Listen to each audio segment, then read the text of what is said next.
are starting. And let me send you to the practice quiz.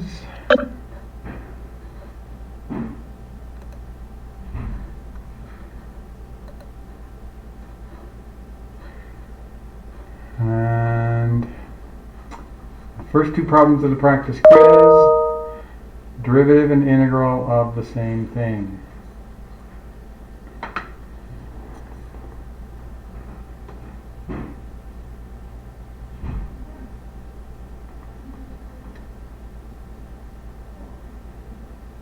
So I'll give you a little bit of time for those two.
Okay, 30 seconds more.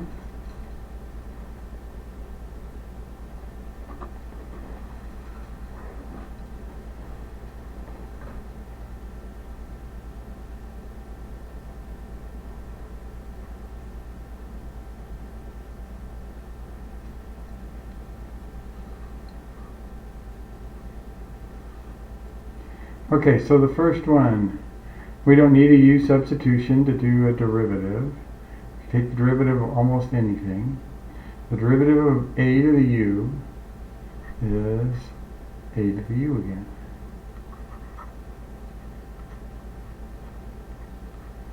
Two things we have to add on to this. The base was supposed to be e, so the penalty factor. And then we have to take the derivative of the u, which is 4, which I'm going to put up front. And that's it. When we take the integral, technically we need a u substitution. But we can do it by guesswork, which is the way I usually do it. The integral of a to the u is going to be a to the u.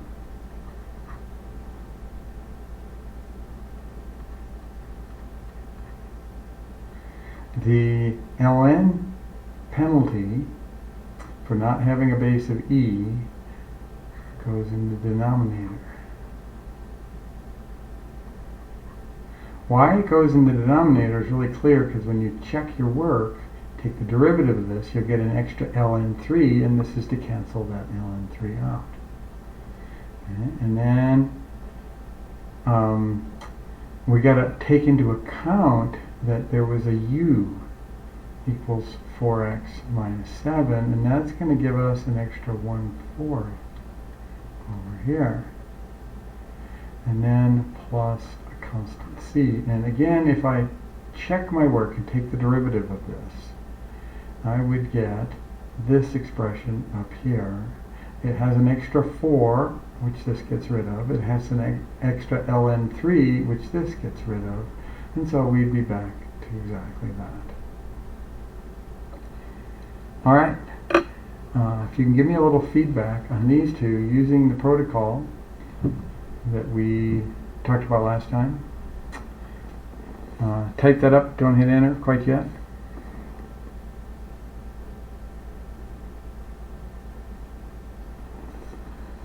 Brief reminder of the protocol is right there.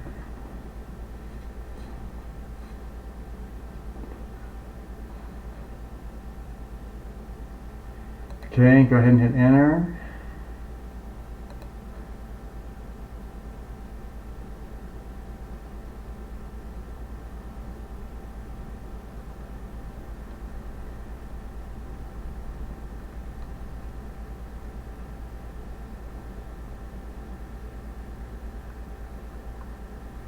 Like any good class, we're all over the board here, turning 1s, 2s, and 3s. Okay.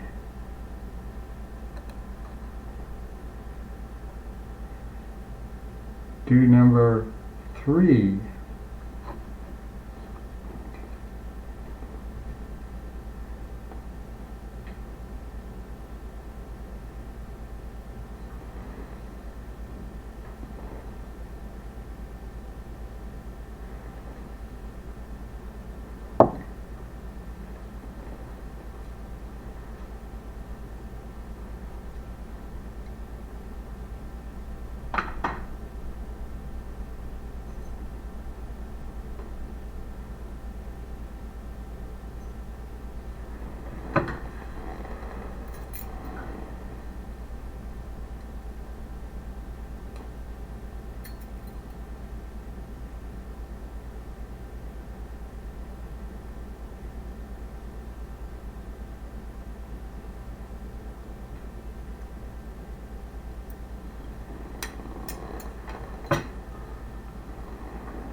Okay, let me have you stop on number 3. If you were going about this using the techniques from last section, which was partial fraction decomposition, where you factor this denominator, and then you're going to write these two things, find out what the A and the B are over the two factors. You were doing it the long way. The first thing we do is we look, is there a simple u substitution that we can do? If I let u equal x squared minus 6x plus 9, does du show up in the problem? 2x minus 6, oh, it surely does. So this tells me, with this u substitution, this is simply u on the bottom, du on the top, and then change these limits. These were x, change them to u's, and I'm not going to finish the problem. Well, hold it, it's not a 2 there. Change them to what they are. You have to plug in 1 in to figure out what the u is, and so on. And alright, the point of this was just to emphasize, I talked about this last time, way back down here, there was this flowchart. It's kind of like, what do we do? Well, the first thing we always do is we check to see if there's a u substitution that can turn this into an easy problem. And only after we check for that do we use some of our tougher strategies, like integration by parts, and now we have partial fraction decomposition and all that kind of stuff. But if we keep this flowchart in mind of what we look for first, we can sometimes save ourselves a huge amount of work. We could have done this with partial fraction decomposition. We'd have gotten an equivalent answer, but boy, it would have taken a lot more time. All right. Give me a little feedback on number 3.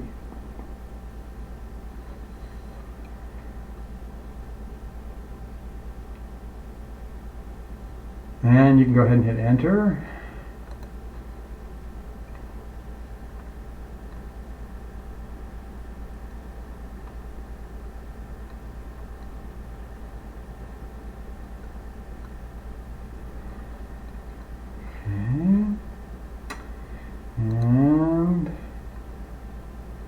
Now it's very similar to that. but a different problem. Do number 4.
Okay, I'm going to give 30 more seconds, and that probably isn't enough adequate time to finish this whole thing, but can give you plenty of time to hopefully get stuck if you were going to get stuck, and then gives you some reinforcement how to get over the sticking points.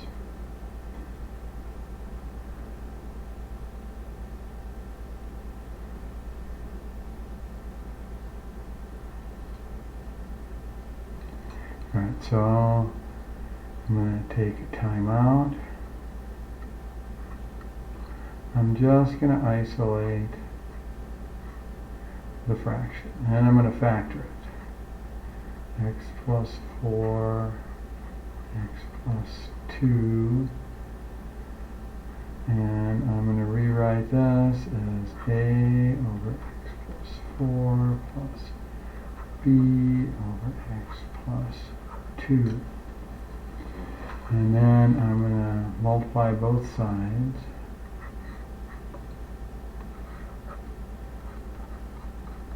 by x plus 4, x plus 2 over 1. And on the left side, the denominator, everything cancels. The right side, the a is left with an x plus 2, and the b is left with x plus 4. And then we can quickly find these things with good choices for x. Remember, a and b are constants, so it's not really 3 variables in one equation, it's 2 constants in one variable. Because of that, we're able to figure out what the constants are. And we're going to choose x equals -2, and if I do that, I get 5 equals 2b. So b is equal to 5 halves. And then I'll choose x equals -4. And when I do that, this drops out, and I get 5 equals -2a. A equals -5/2. And then I can return to the original problem and say that this is equal to the integral. I can make it two separate integrals. The a, I'll put a -5/2.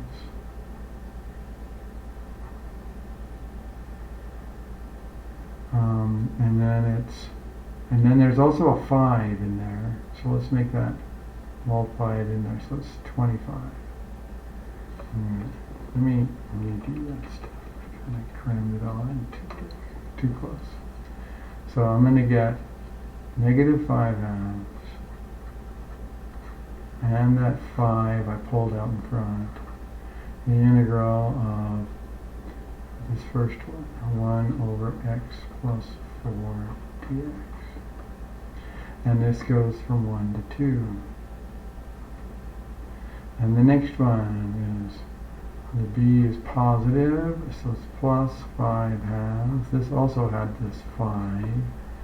That got moved out in front. The integral from 1 to 2 of 1 over x plus 2 dx. And that is equal to -25/2. And this integral is the ln of the absolute value of x plus 4. And that's going to be evaluated from 1 to 2. They're both going to be evaluated from 1 to 2, so I could just do this. Plus 25/2 ln absolute value of x plus 2. And both should evaluate from 1 to 2. Because when I take the derivative of ln x plus 4, I get 1 over x plus 4. Now, substituting 2 in there, I get -25 times ln 6 plus 25 ln 4 minus, and when I put in the 1, I'm going to get -25 ln 5 plus 25 ln 3, and then I just punch that out in my calculator and I'm done. Alright, a little feedback on number 4. Take it up, don't hit enter quite yet. Mr. Shankin, I have a quick question. So where did the 5 come from again when you multiplied 5 times 5 over 2? This 5, pull it out front.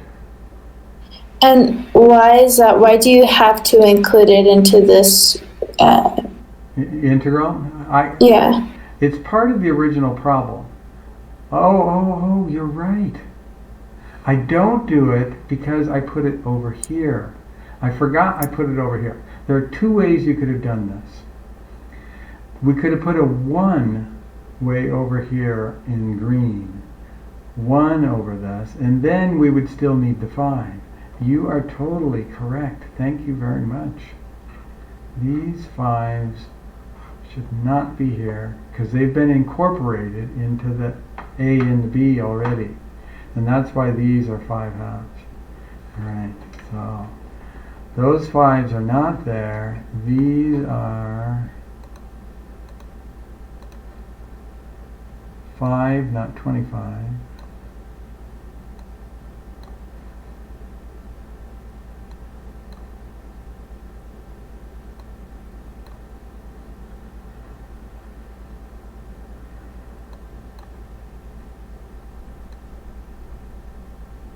That's the answer. Great catch.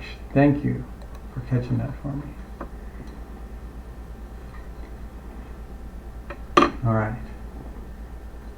Now you might have to adjust your feedback because of that.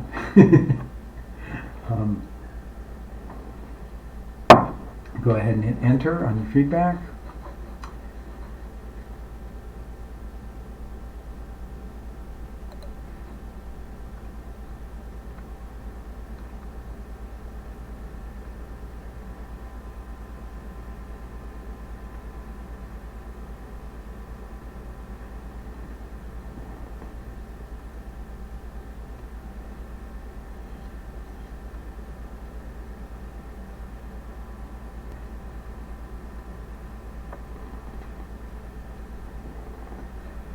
Okay.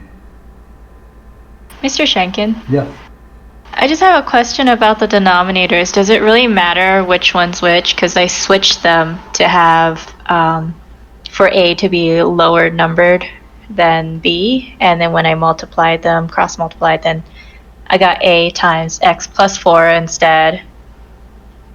Does that matter? Okay, in the end, did your answer come out the same? Yeah, pretty much.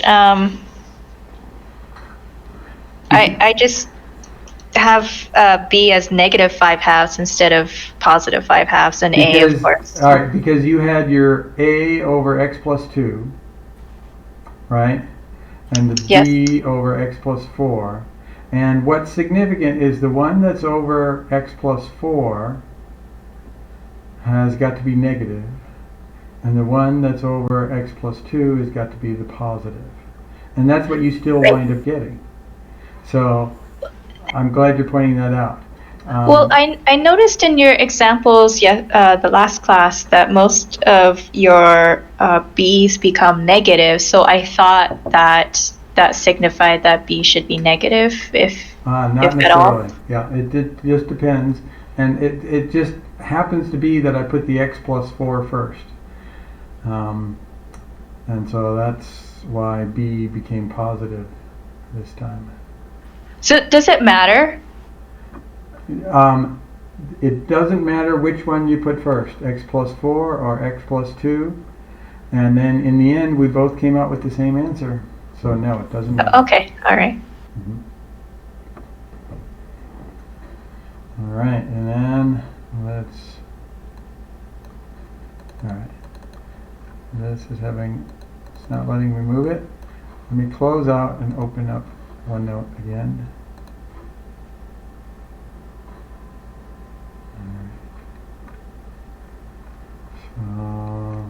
All right, that's it for the practice quiz questions for today.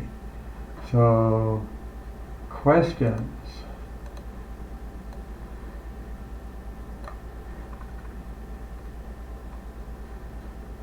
And it could be from prior material as well. It doesn't have to be from this last section.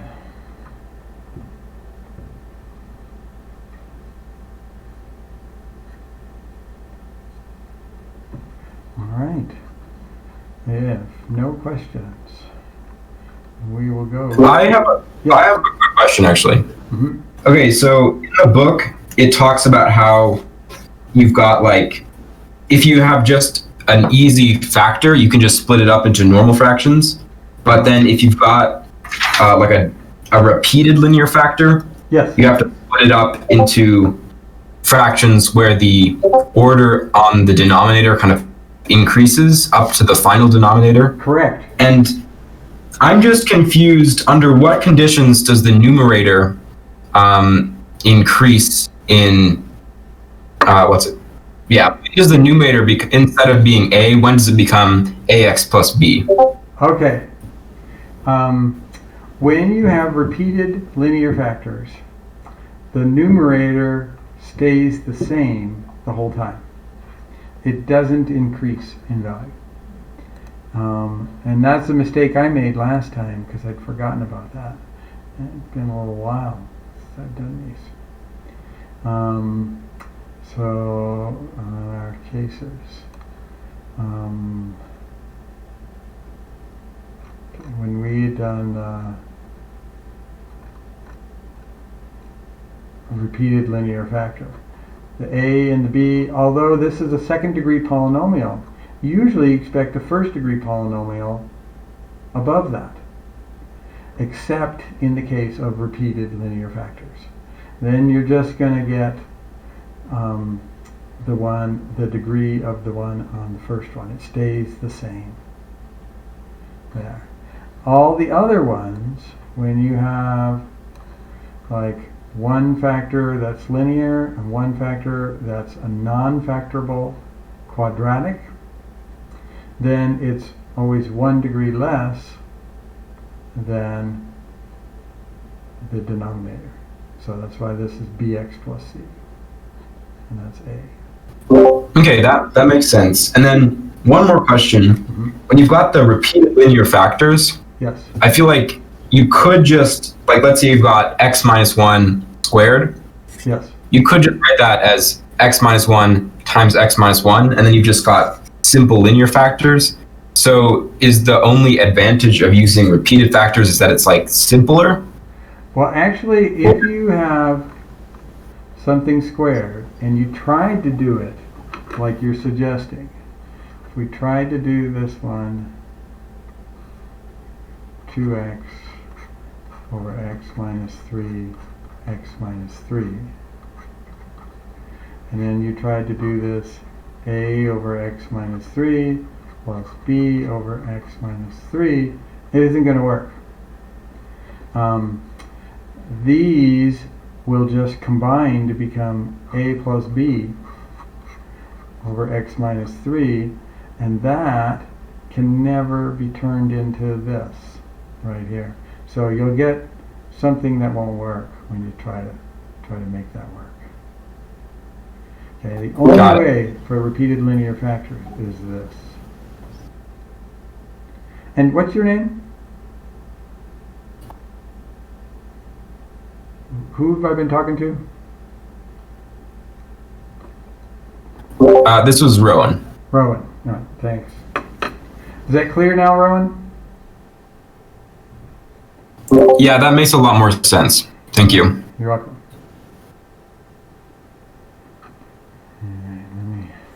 So we have a question for number 19, and I would like to go over number 30 if we have time.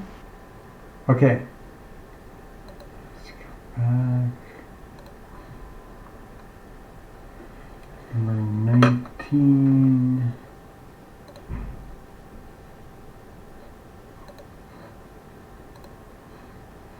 Let's try this again.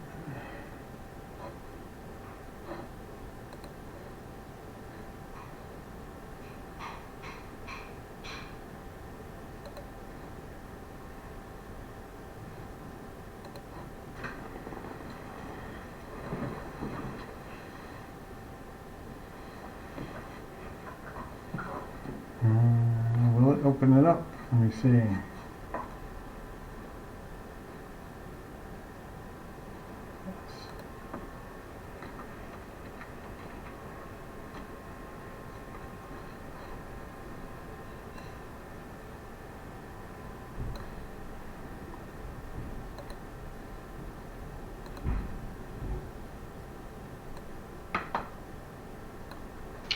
I think that's the wrong section. That's the section for today, isn't it? All right. Yes. So, thank you. This is page 554. And that's where I had my textbook opened up to, because I was getting ready to teach today. 554.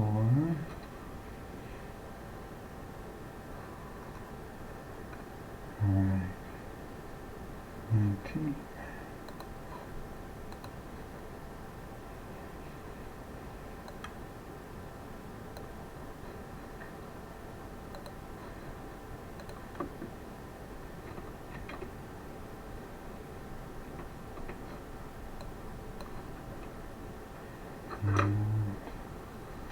All right, so this becomes x minus 4 x plus 2 when I factor. And that is going to be a over x minus 4 plus b over x plus 2. And then I'm going to multiply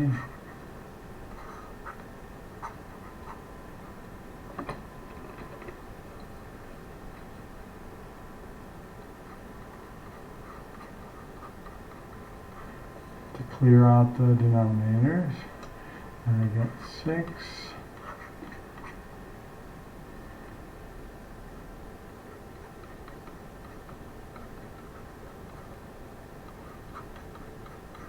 okay, and then I'm going to choose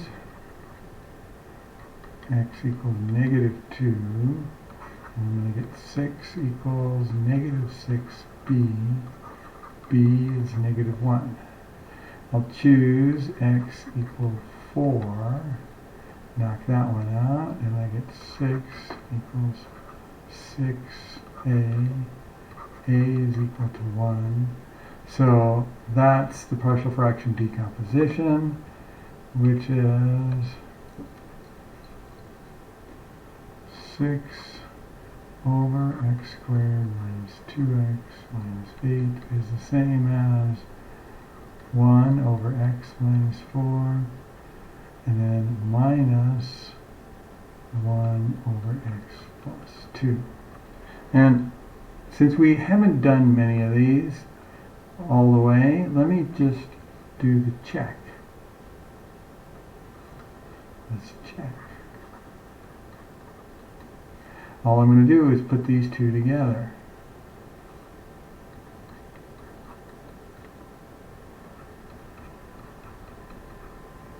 So I'm going to multiply top and bottom by the common denominator.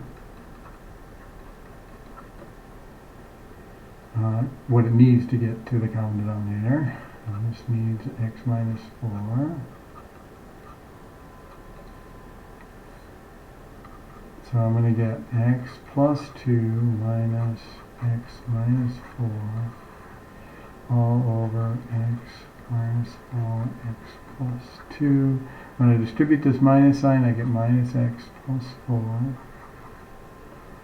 And then this, the x's cancel out, I get 6 over x minus 4x plus 2, which is exactly what we were supposed to get. So it checks. Alright, so that was 19, and then the other one was 30. Okay. And everybody clear on 19? Any questions on that?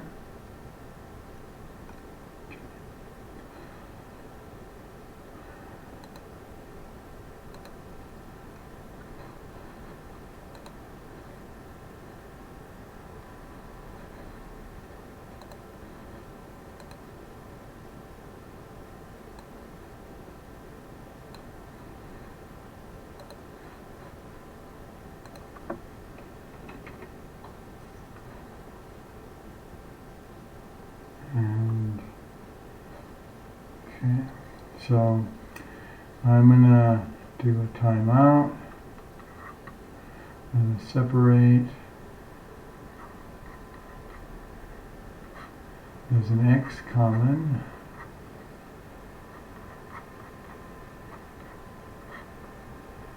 And that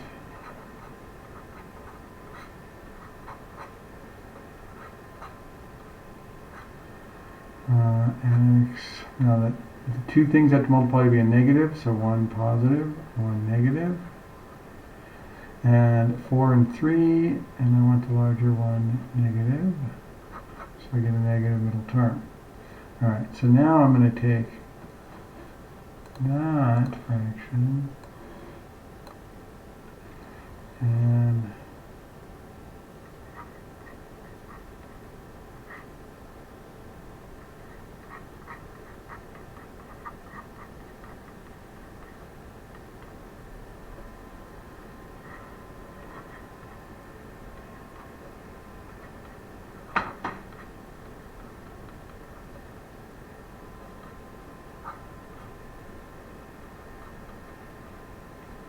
I get these. There are no repeated factors. I don't think there are any repeated factors in the homework ones that I assigned. Isn't that right? I think I was just exposing you to the big ideas, but I'm only really holding you accountable for the basics of this stuff. And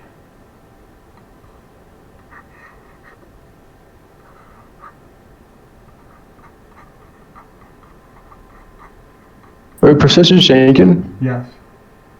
one thing I made to make this problem a little easier is I canceled out the x in the bottom, the x squared at the top. Ooh, So very good. One x at the greater. Totally missed that. Knocks those out. I would redo this because of that observation. That will make it a lot easier. So this is going to be 21x over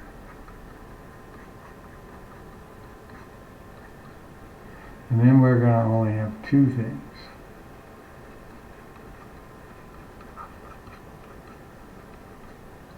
So we're going to get rid of all of this.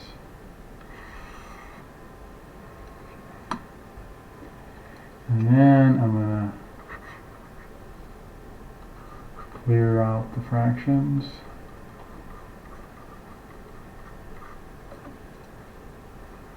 So was that Josh who gave me that suggestion? Yeah, Thank yeah, you. this is Josh. Okay.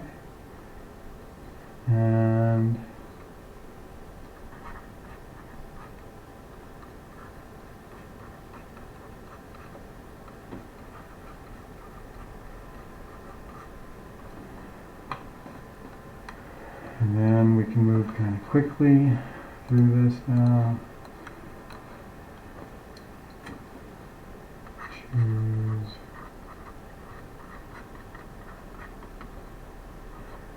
21 times 4 is 84 equals, the A's cancel out, 7b, so b is equal to 84 over 7, that's 12, and then we'll choose x equal negative 3, so I'll get negative 30, no, negative 63 equals negative 7a, so a is equal to 63 over 7, which is 9. And so the original integral becomes, let me go to this color, becomes these two integrals with the a being 9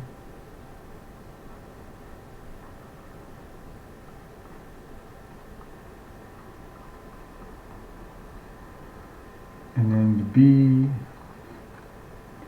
being 12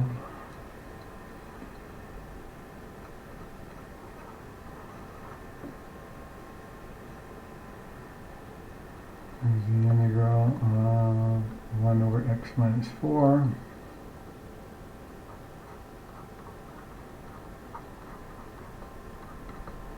which is 9, and then absolute value of x plus 3 plus 12 ln of the absolute value of x minus 4 plus a constant. And I ran out of room.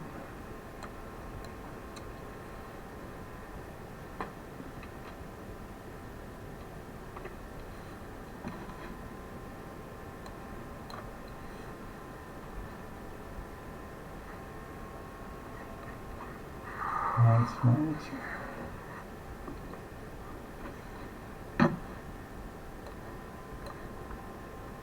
Does that answer your questions? Everybody satisfied with number 30, or anybody have a question? All right. If that's it for questions, then let's go to 8.7. So we're skipping 8.6, which is integration strategies. Now, what integration strategies is it's just kind of a review of integration. And I kind of incorporate a lot of review with our practice quizzes. So we are skipping that. And I see I made a mistake when I wrote this first problem down. Let me fix that. All right. So the new section today, other methods of integration, could have been titled using the tables in the back of the book. That's essentially what we're going to be doing as you do the homework for this section. How to use the tables. Besides, why they call it other methods is maybe you're using, Wolfram Alpha or your calculator. That could also be thing. But what we're going to emphasize and what I want you to do when you do these sections is I want you to use the table in the back of the book. And so for a portion of today, I am going to turn on my what do you call this? Document camera, and it's been causing some buzzing. I've tried to fix that, and I'm going to have to talk to my son about that. He's my tech person. My attempts at fixing it hasn't fixed it, so you might have to put up with a little bit of buzzing while we do that. All right, so we're going to do this problem, and we're going to do all the problems in this section by, as much as possible, cheating, using the tables in the back of the book.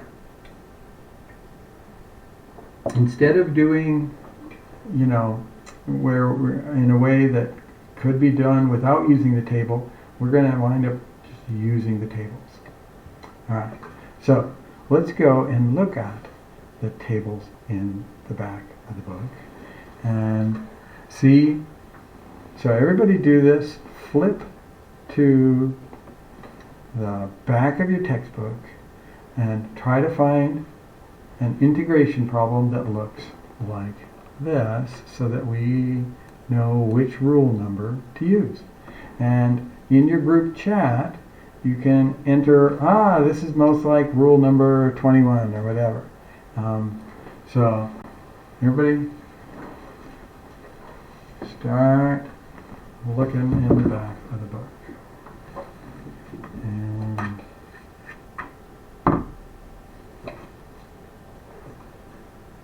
I will go there as well. You might want to write this problem down because I'm going to go away from this problem unless you have one note already opened up.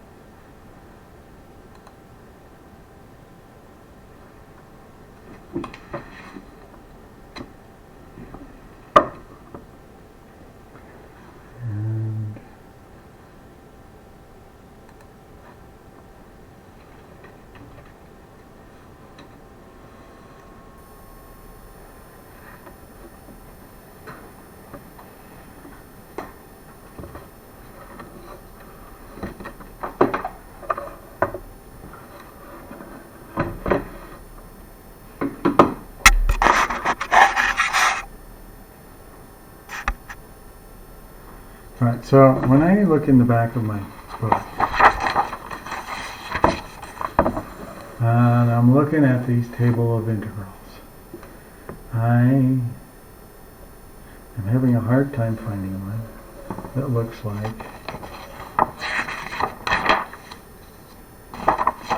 we get, 108 of these entries, and I'm not seeing any of them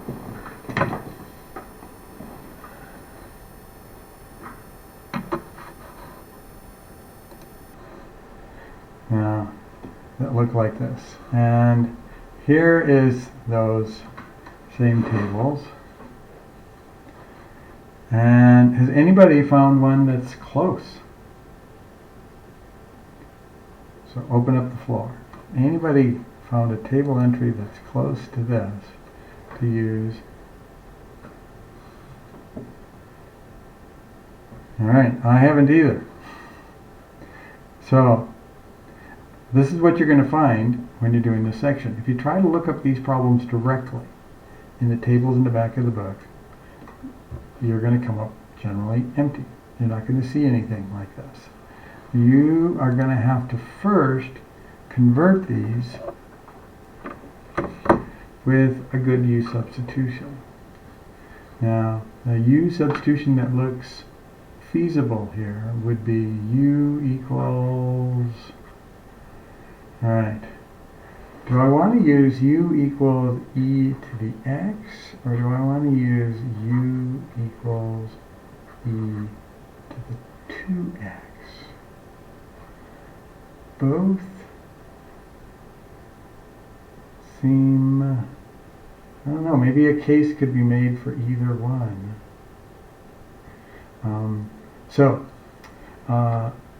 I want to give you a little bit of time in your group processing. Decide which one you want to use, e to the x or e to the 2x, and why. So do that, and I'm going to call on a group in a minute. Before I call on a group, is there any groups today? Everybody check in with your group. Group leader should make sure that the spokesman of the day knows who they are. Just type a little hi in. And is there any groups that have 2 or less people in them today?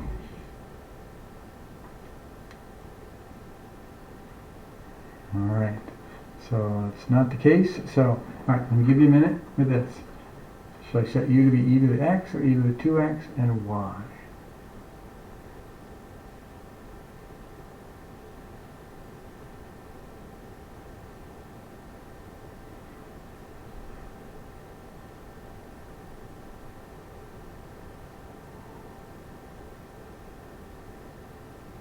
Thirty seconds more.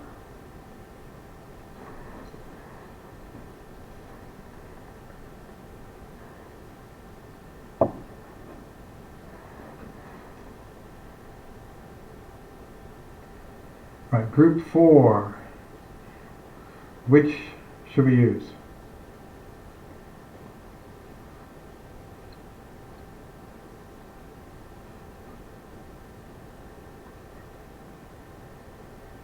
There's somebody from group 4?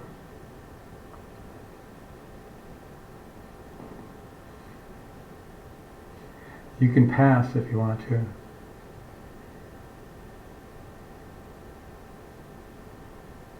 All right, let's move to group 5. Group 5. We're saying e to the 2x simply because it's bigger than e to the x. That's my reasoning. Because it's bigger. Well, let's try that. So if u is equal to e to the 2x, then du dx would be e to the 2x, and then times the derivative of the 2x, which is a 2. And so du equals 2 e to the 2x dx. And we come over here, and if we rewrite this and try not to use any u's, try not to use any x's, but just use u's, we're going to get u, because that's a simple replacement, over the square root of 2 plus, now e to the x. Well, what's e to the x? How do I get e to the x from this equation? I'm going to have to raise both sides to the 1/2 power. And then e to the x would be u to the 1/2. So then it would be u to the 1/2. And then dx, now dx is equal to, we come over here, well, it'd be nice if this whole d e to the 2x dx, let me erase this u at the top.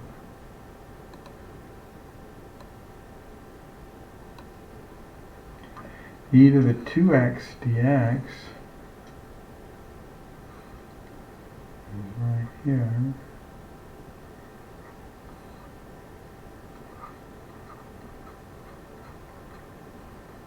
Will be 1/2 du. So I could do that, and then this will be 1/2 du.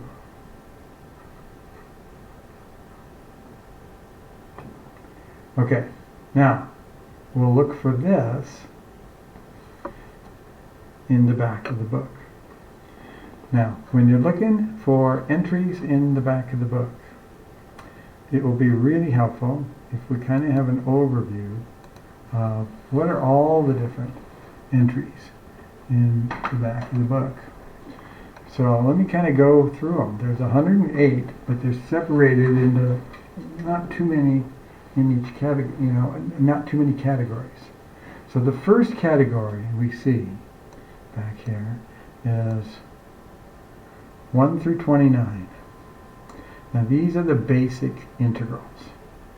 And so because we're going to use this set of tables quite a bit in this section, we just kind of want to know how it's all organized. So notice we got the power rule. We got the rule for getting ln, and we integrate. And then we have basic trig functions. And then exponential, how you take the integral of exponential. And then if the exponential with the base isn't isn't e.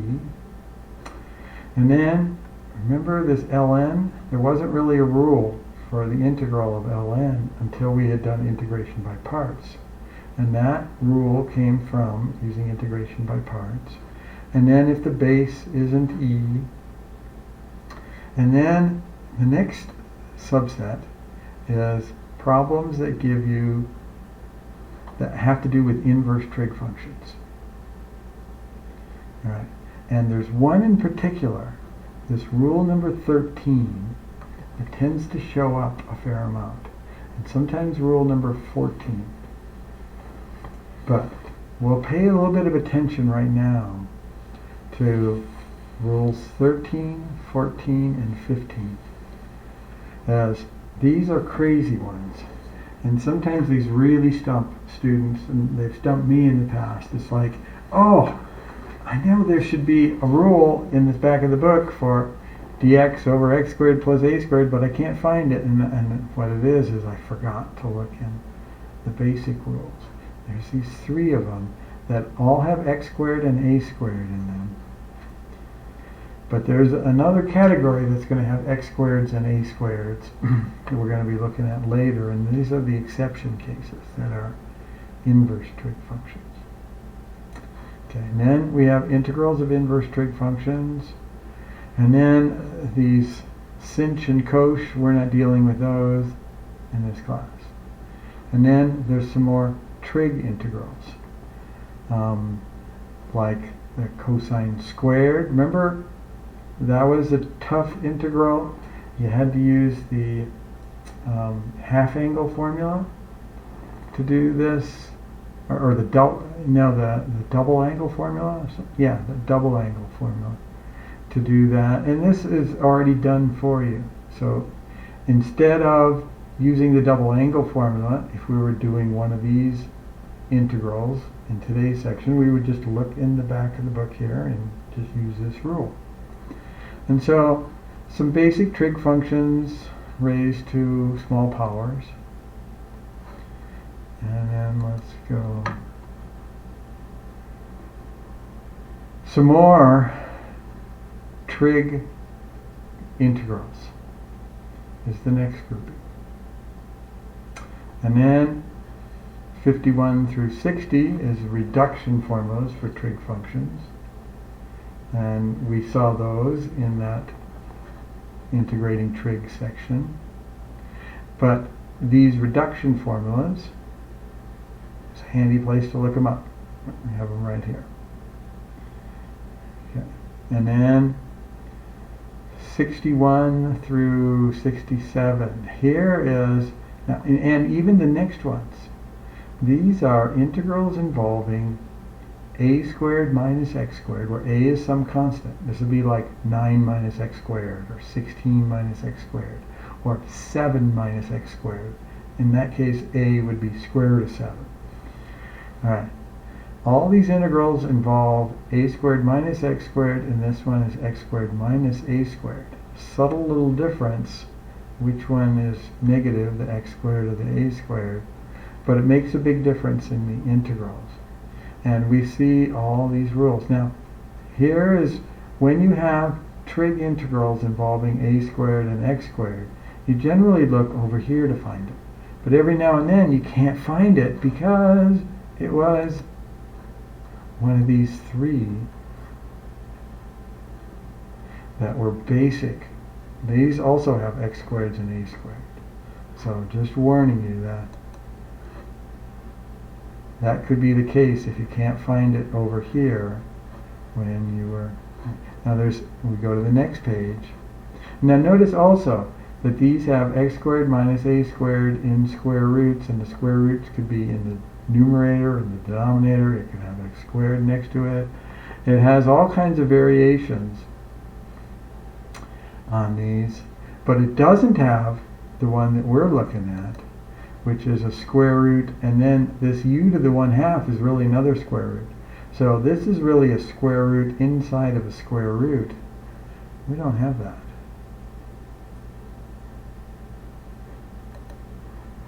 In any of these. And then let's go over more of them with a squared plus x squared. And then integrals involving linear, ax plus or minus b.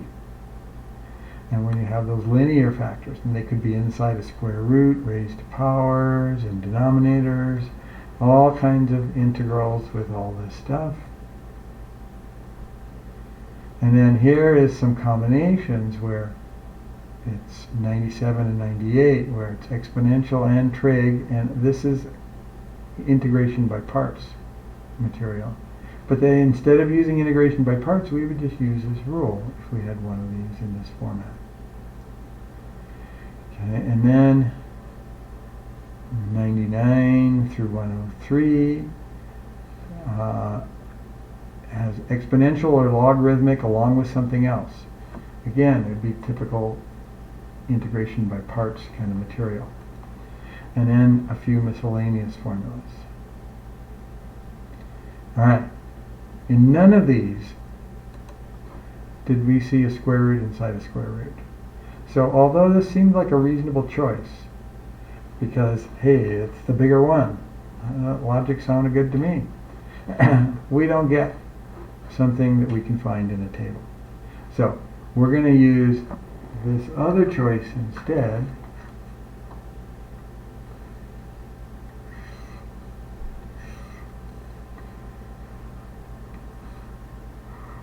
And we'll explore what we get after we take a break. So we will start again at 6:45.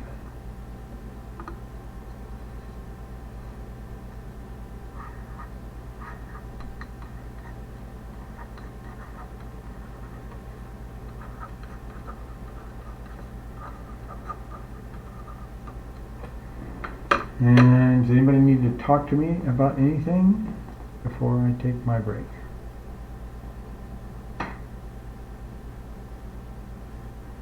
Alright. See you in a bit.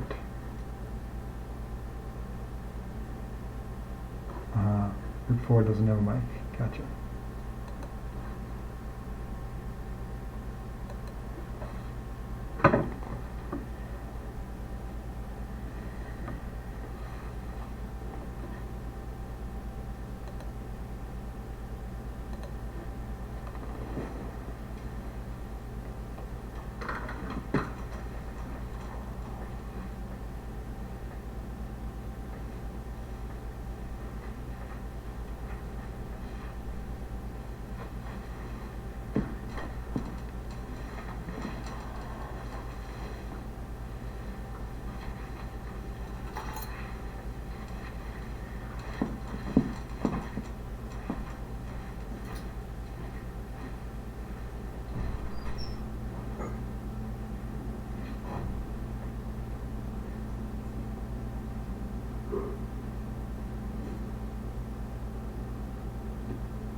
the tone, please record your message.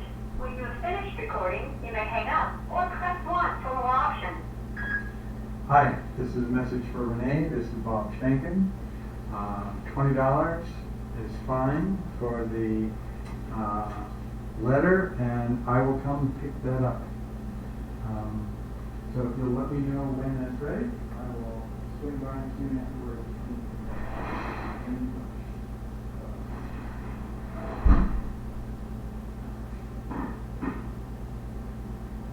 How you doing? Good.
All right, we will start again, and so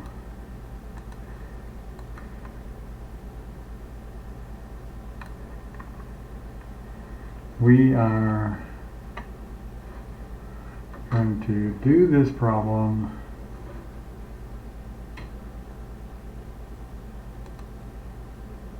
let me erase this part over here at least.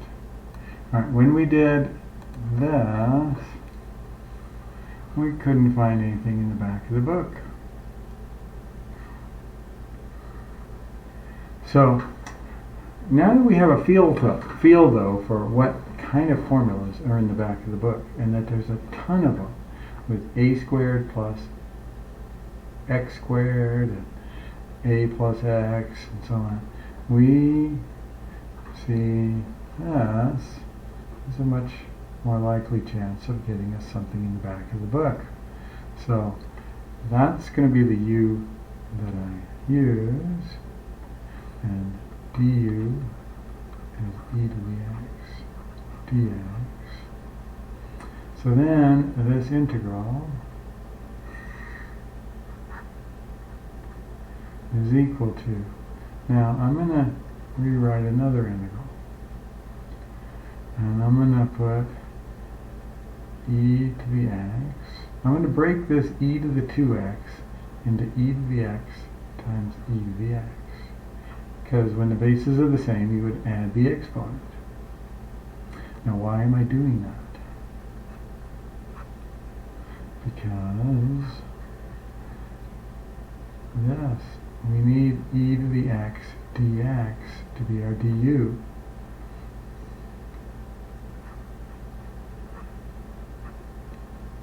So right here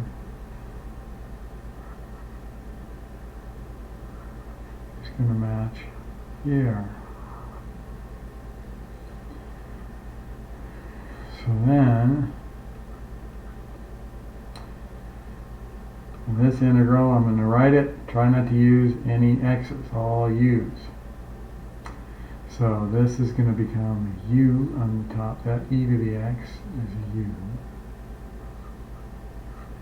Square root of 2 plus u, and then e to the x dx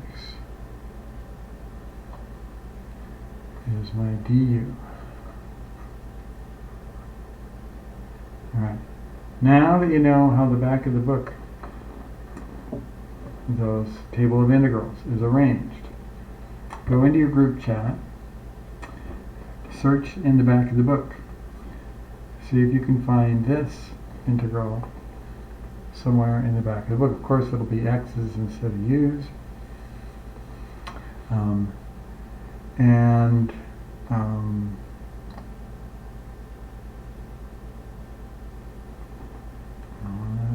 forgot what else I was going to say. Alright, so let me give you a little bit of time to search for that. Oh, I remember what I was going to say. If you don't have a physical copy of the book and you are using my math lab to access the book, quickest way to get to this is index. The last page of the index is I-27, and then it's right before the last page of the index, and then keep going next page, and you get all these rules.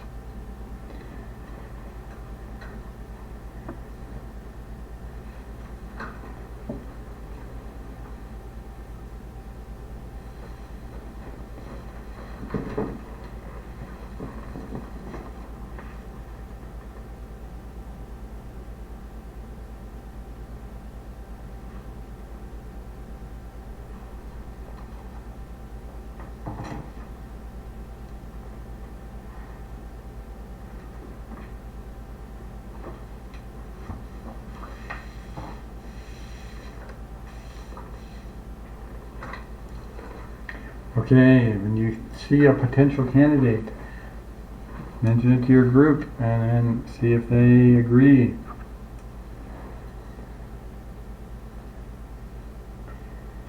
All right, I'll open the floor. Anybody, what rule number seems to apply to this?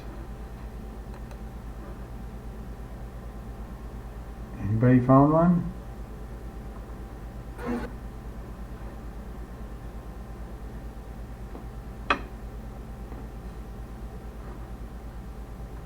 Hello? Yes. We were thinking maybe 66 or 73, maybe 94. All right, let's look at 66 to start with. Compare 66 with this. Now, 66 has squares in them. And so, we can't use 66. What did you say next after that?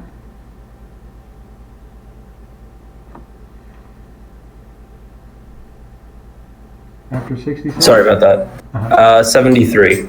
73. This one would work great as well, except it has squares and it has x squared minus a squared in the denominator. And so there'd have to be a subtraction in between there as well. Oh, okay. And so that's getting close, but it's not quite. And then the last one you said was rule 94. 94. If we look at 94, that looks like it'll do it. Because it has a linear term at the bottom. We can see that the a would be 1. Because over here, ax plus, so that there's a 1 right here, that's the a.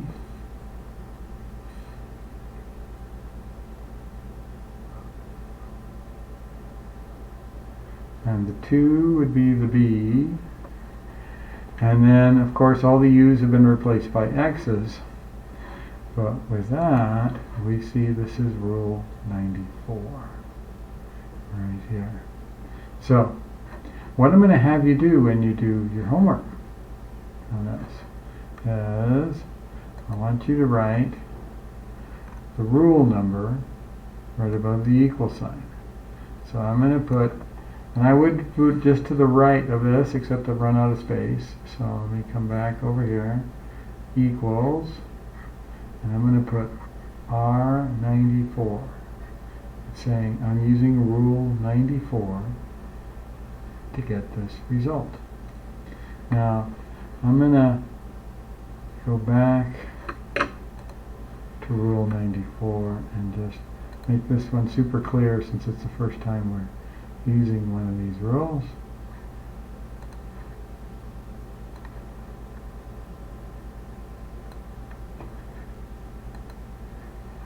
Okay, so let me stick that right here. Rule 94.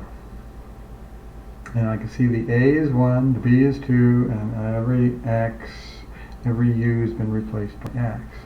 So what I'm going to get is, according to the rule, it's going to be 2 over 3A squared, which is 1 squared, and then AX, which is 1U, minus 2b, and the b is 2, times the square root, I'm writing uphill again, just trying to correct, ax plus b, which is back to this, u plus 2, plus the constant c. So then I just simplify this, and since it's an indefinite integral, I have to replace u with e to the x.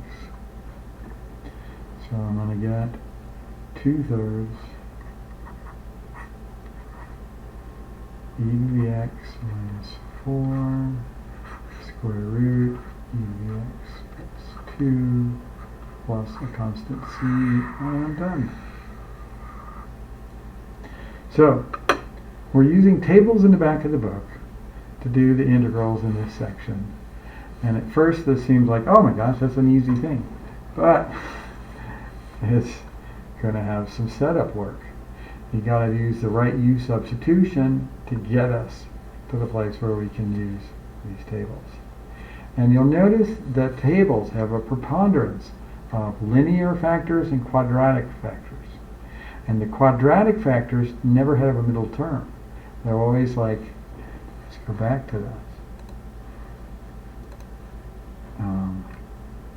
A squared plus x squared, a squared plus x, and there's no like a squared plus bx plus cx squared. So there's no x term when it has that, and we'll be able to put everything into this form even if it had a bx. When we first started, we'll do a process called completing the square to get it to where we can use these. All right, any questions on this before I move on?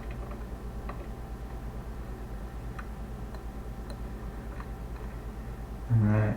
Is this going to be on the test? Yes.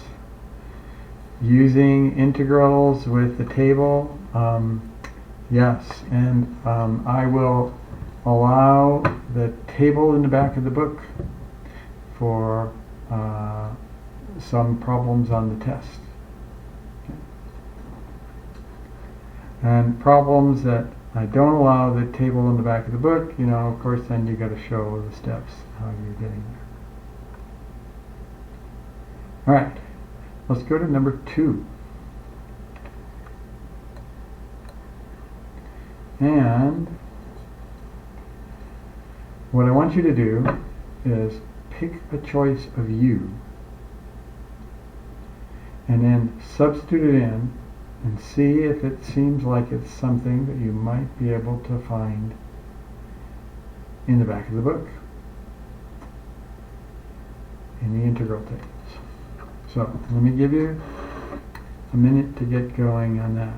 And again, don't be afraid to choose a u if you have no idea. You choose one like last time. We went down a dead end at first. That's part of the process. Going down dead ends can be a good thing.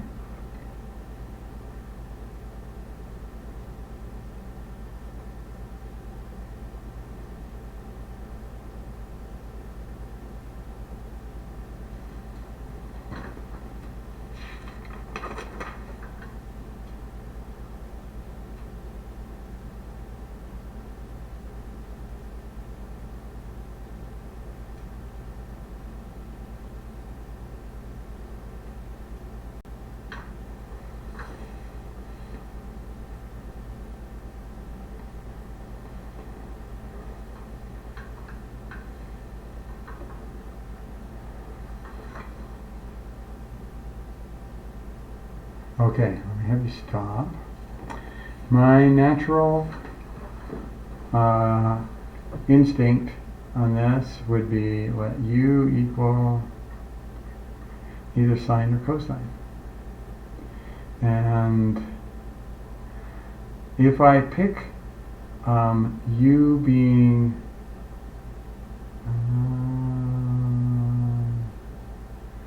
cosine, the problem is my du is going to be sine. That looks kind of complicated. I think I like this cosine x dx being single out there, and so if I pick u equals sine x, my du is all set up. I might be able to get the other way to work, but this seems like a more natural starting point. So then du derivative of sine is cosine, and multiply both sides by dx. Get this. So then I could rewrite that without x's if possible. U squared. And then the cosine x dx becomes du. So then I have ln u squared, no, not u squared, ln u, and then cosine x dx is my du. Alright, so this first integral, there was no chance we were going to find something that complicated in the back of the book. But this thing, we've got a chance now. So, let me give you a minute. We'll look in the back of the book. See if you can find a rule that seems to apply.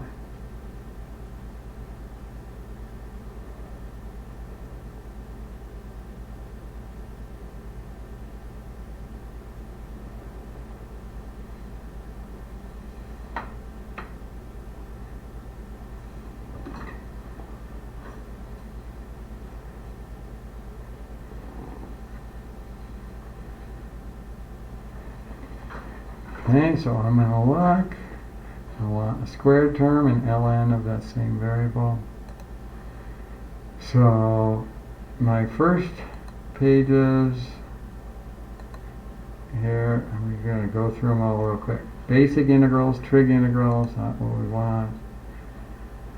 More trig integrals, reduction formulas, a squared minus, I don't want any of these things, I want ln and x squared. And none of these. So, just looking at the titles, I can quickly zoom into the areas I'm at. Finally down here, exponential and logarithmic. And which rule has it? It's rule 100. So,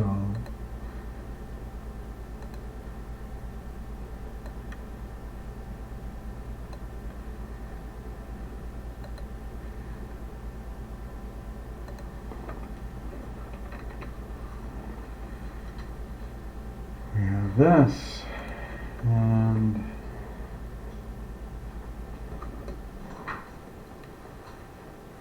now, in this case, my n is 2, and that's all I have to really keep in mind. So this becomes equals. This matches this. Of course, u's have become x's, and I'm going to get x to the n plus 1, n is 2, so it's x to the third over 3. No, not x. These have got to be u's.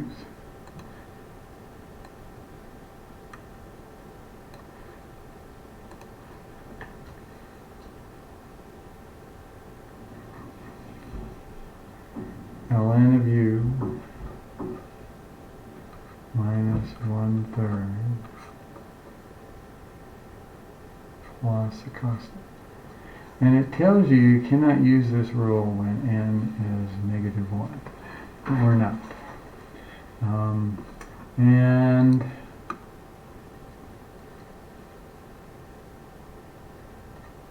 now I'm going to substitute sine x for my u.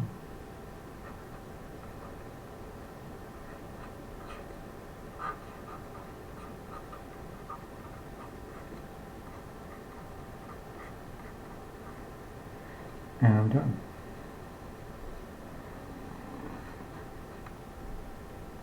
Any questions? Oh, and I was supposed to use, I used rule 100 right here. So I'll put that right above my equal sign. Because you probably won't be copying and pasting your rule number onto the homework paper. All right. Let's go to the next case. And this is the last problem that I have for today. We might get up a little early. But this one We can't do it in its current format. Because, as I mentioned before, there's lots of x squared plus a squareds, and you can have them inside square roots. But there's none of them in the tables that have this middle term of plus 2x. So we have to get rid of that. So, to get rid of that,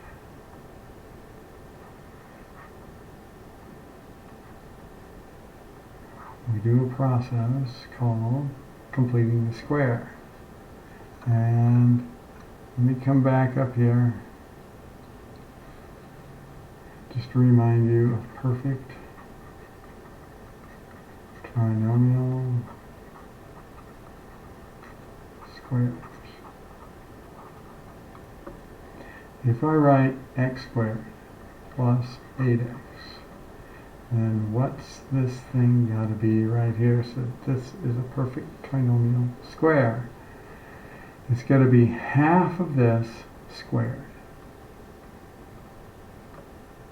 Now, why does that give us a perfect trinomial square? Because if you factor it, it'll be always this, square root of this. It'll always be this sign.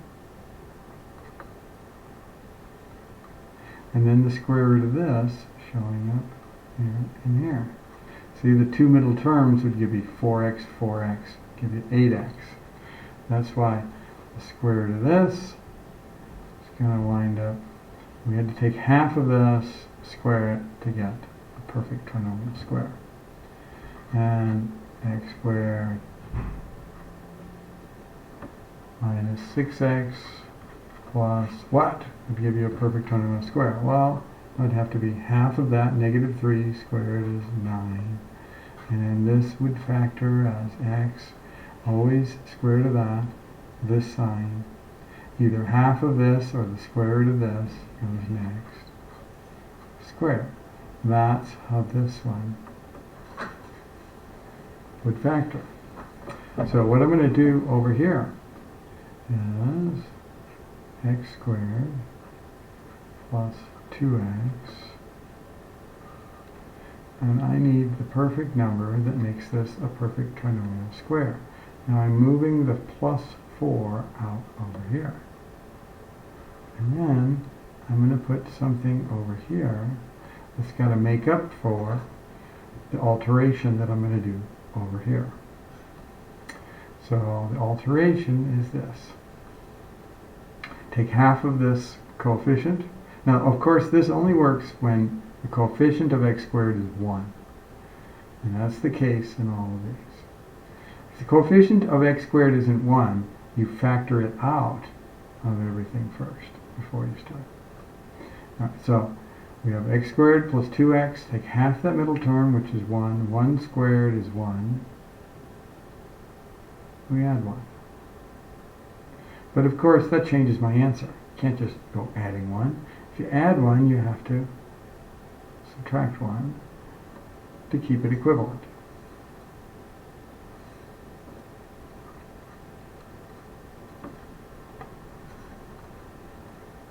So this integral is equal to,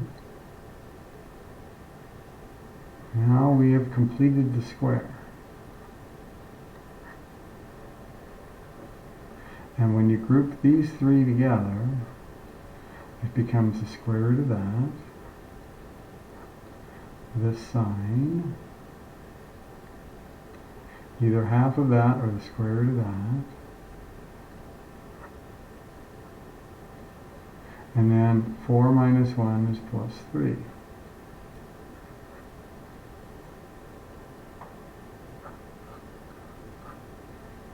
Any questions?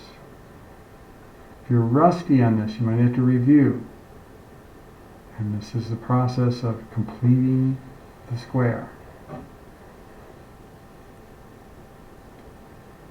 Okay, now, am I likely to find this in a table entry in the back of the book? No way. Table entries in the back of the book would have x squared plus 3 and something out here maybe. So, but not x plus 1 squared plus 3. So, to get this into a format that I could use my table in the back of the book, I'm going to do let u. Oh, by the way, let me just say, the original problem, I would have checked one thing before I started. If I let my u be x squared plus 2x plus 4, the du would be 2x plus 2. And if this thing had been 2x plus 2, I could have just, simple u substitution, I'd be done with the whole problem. So I kind of mentally, I check for those things first. And then say, all right, there's no easy way to do this with a simple u substitution, so now we're going to use tables in the back of the book. All right, so now I need to do u equal x plus 1. Now, du will simply be dx. Once I've made this, it allows me to rewrite this integral, and I want to write all this without x's anymore. Now what goes inside the radical is u squared plus 3, and then the dx becomes du, but we've got a problem, this x up here. What do I do for the x? Well, you can leave it x for a little while, but eventually you got to get rid of it. And we can go back to this equation. Subtract 1 from both sides. X is equal to u minus 1. So we're going to put that in for the x.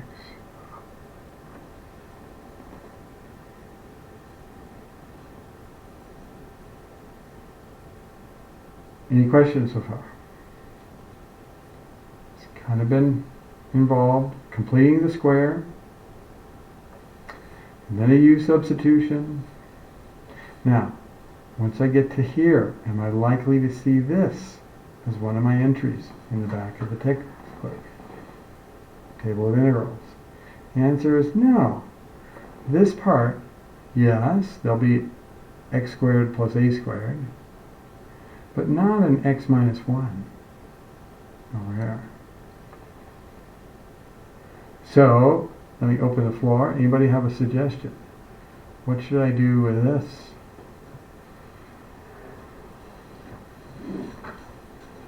Can you do a u substitution again, but using a different variable? What would the new u be?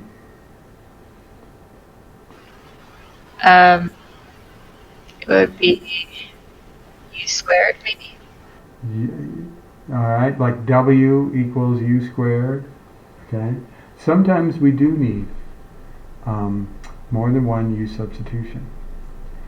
So that's always a good thing to have in your pocket. You might need that. I think there's a simpler way than that on this one though. Anybody have another idea? What could I do with this integral? Because I'm not likely to see something with this u minus 1. Can we pull the u minus 1 square and then put into the square root inside square root? That's what we're going to do. We're going to distribute, and we can make two separate integrals.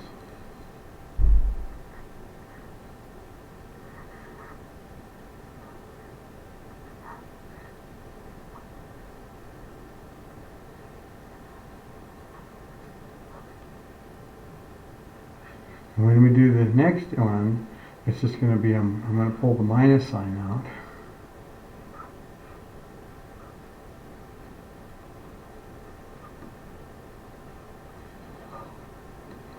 So I get these two. Alright. Now these two I want to give you time to work these two out. And let me give you a minute to work on your own, and then I'm going to have you, at my cue, consult in your groups. Because both of these, you have the tools to be able to do them.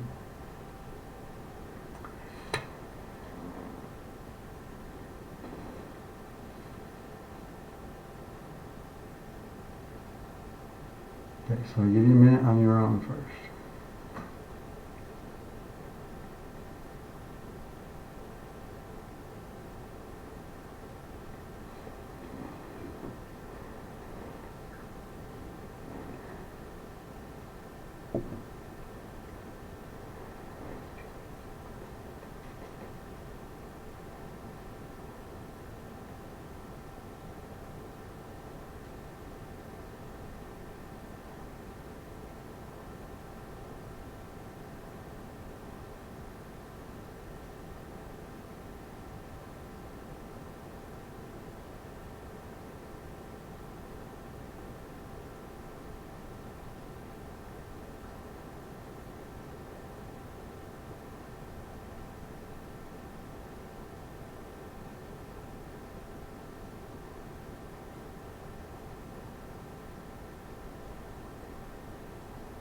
Okay, consult in your groups.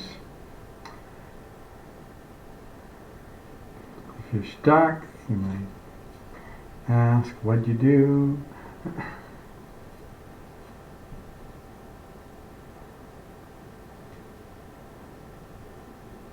I'll give another minute.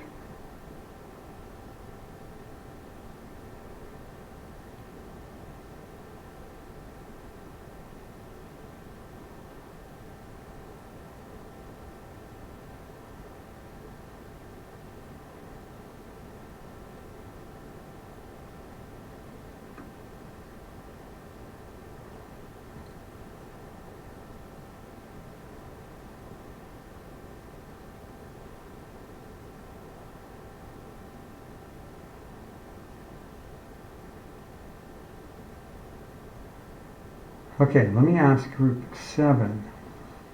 What'd you do for this first integral?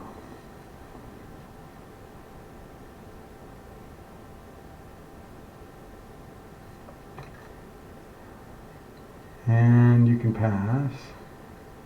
Do we have a group 7? I think we do. Yeah.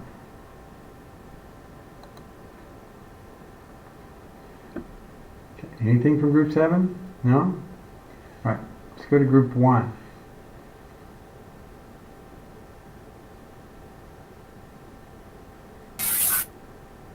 I think we're gonna have to pass. We're still not sure. Okay, not sure how to get started on this? All right, let me open up the floor. Anybody on this first integral? How do I get going on this? I think it's number 87. It's rule number 7? No, rule number 87. Rule number 87. Oh, I'm sorry, that's for the second. Hold on. For the second one? Hold on. How about Rule for the, number 93 for the first part. for the first part? Rule 93. X, ax plus b, dx. Now, this is really close, but R1 has a squared in it, in the inside. And theirs doesn't. So we can't use rule 93.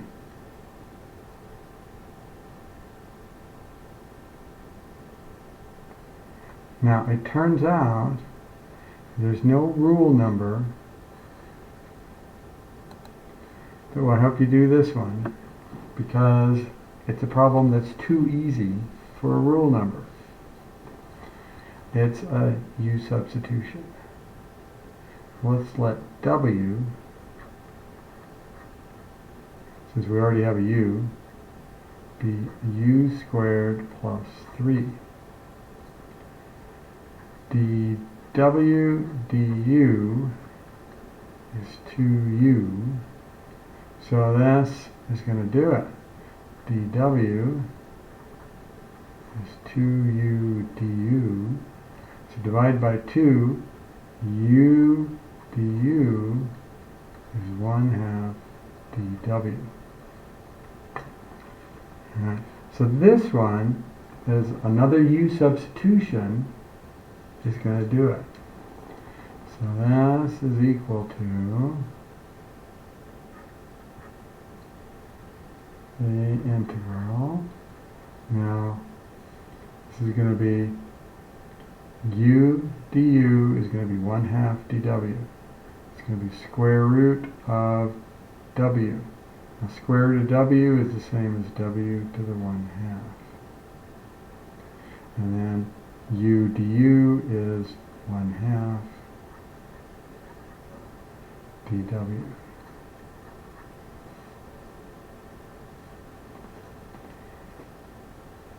Alright, and then now let's go to the second one. Open up the floor. Any ideas for this second integral? This is Rowan. I think you can use rule number 76 for that one. So u squared plus 3, let's go rule 76, u squared plus 3. That looks like it. Now I want to contrast it real quick. Remember these. These, what did they all have in common? They're in the denominators. Sometimes with square root, sometimes not. But 13, 14, 15, all of them were in the denominator. And remember that you might, if you can't find them anywhere else, they might be over here, but something common to those is that they were in the denominator. And this one, for rule 76, it was in the numerator.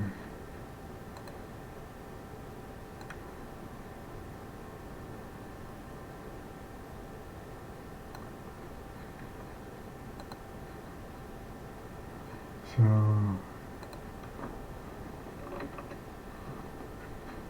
we have this. That's the rule I'm going to use.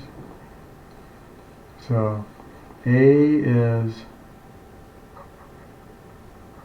square root of 3, and x is replaced by u. So this becomes minus, and then all this stuff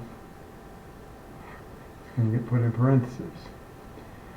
U instead of x, u over 2, square root. Now a squared plus x squared is u squared plus 3, because the x is u and a is square root of 3.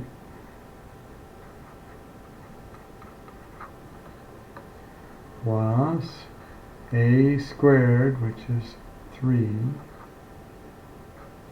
times ln u plus the square root of u squared plus 3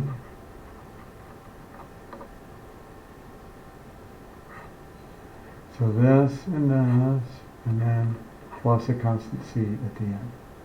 Right, now all of this stuff I just wrote down. I really wanted to put that over here. Didn't quite catch it all.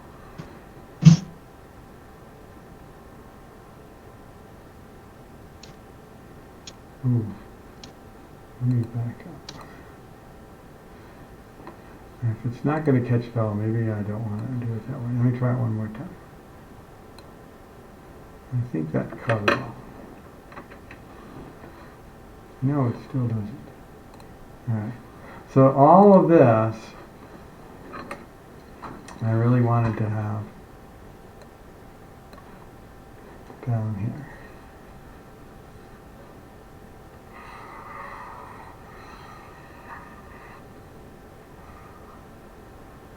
Right, minus that. Okay. So now we're going to go equals.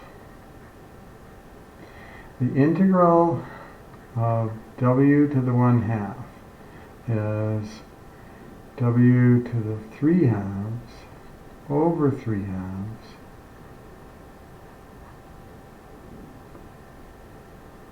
and then minus, and then we have all this stuff. And the u, well, we'll just keep it as u. I'll distribute this minus sign. Minus u over 2.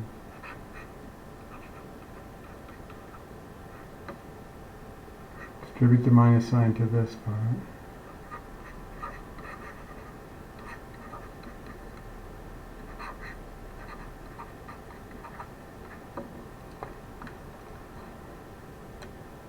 And then plus a constant c.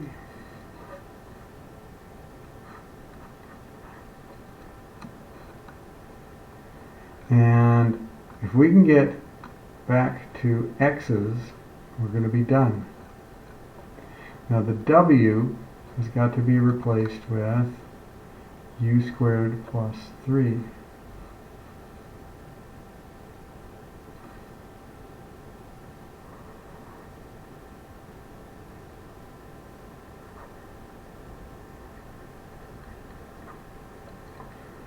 So I could be writing this whole expression again, and the only difference is this w is replaced by u squared plus 3. But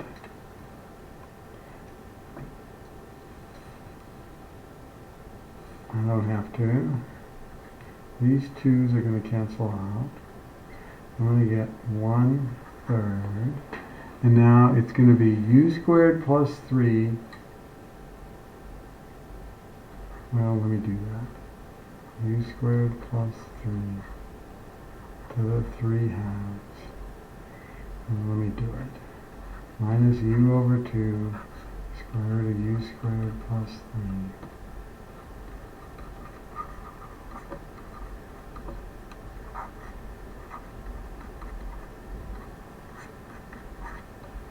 Alright, now finally, I'm going to replace my u with x plus 1. And that's going to give me my final answer. Now, when I do this,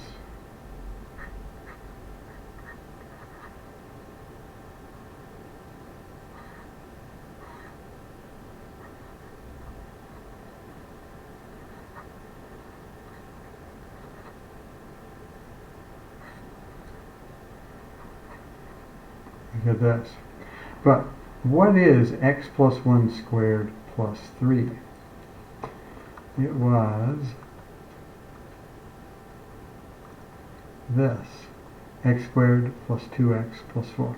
If you FOIL it out, x plus 1 squared will give you x squared plus 2x plus 1 plus the 3 gives you that 4. So probably that's the way we'll want to do it in the end, is put it into back into this. It's a little bit simpler format. Alright, but for right now it looks like this. Minus x plus 1 over 2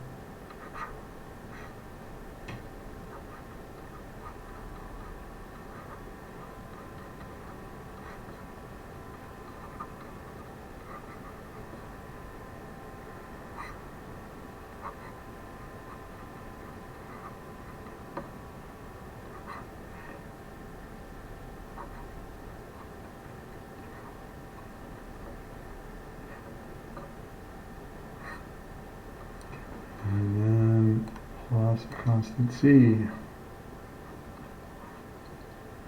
And one more step, and I think I've got it, which is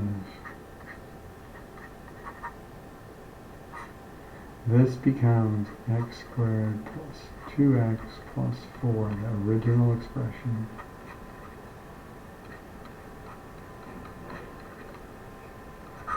This becomes that same original expression. Mr. Shankin, you forgot this. getting that. Pardon? Oh, okay. So you just added the 3 and the 1. Yes, the 3 and the 1 and got 4. Oh, okay. That's right. And FOILed that out and get that middle term of 2x. Yep. And then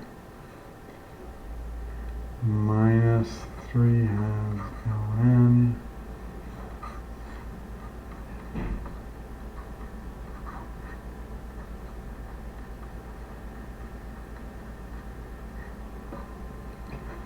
And close this off. Plus constant c, and then we're done.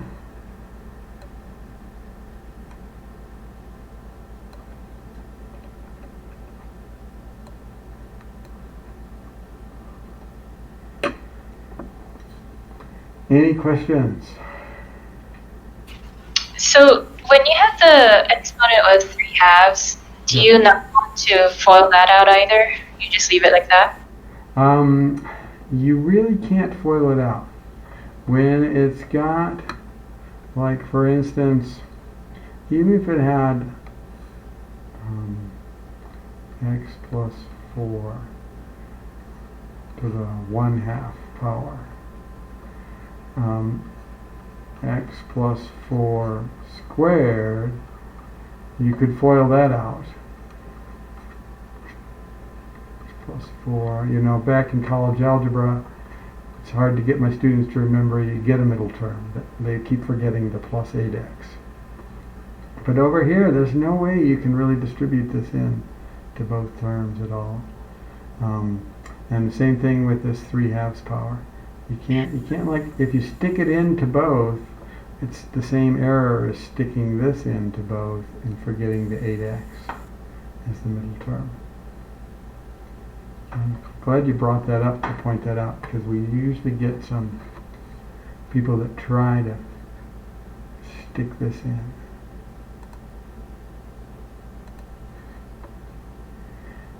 Anything else? Any other questions, comments?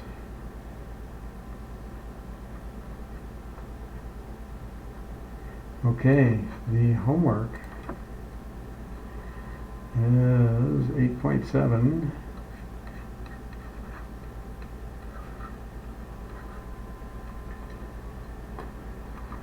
And by the way, there might be some problems that like, oh, this is just like the integration by parts problem. And I could do this with integration by parts, but don't. Practice using the tables in the back of the book for it. Put it into these formats, get used to using the tables. Again, on the test, I'm going to have some problems where I'll say, use the table. And then I want to see a table number. Well, and I forgot to put that table number because I can paste it in. Rule 76 is what we used. So when we went from here to here, we used rule 76. And for this second half of it. Right here. All right. Does anybody need to speak to me for anything?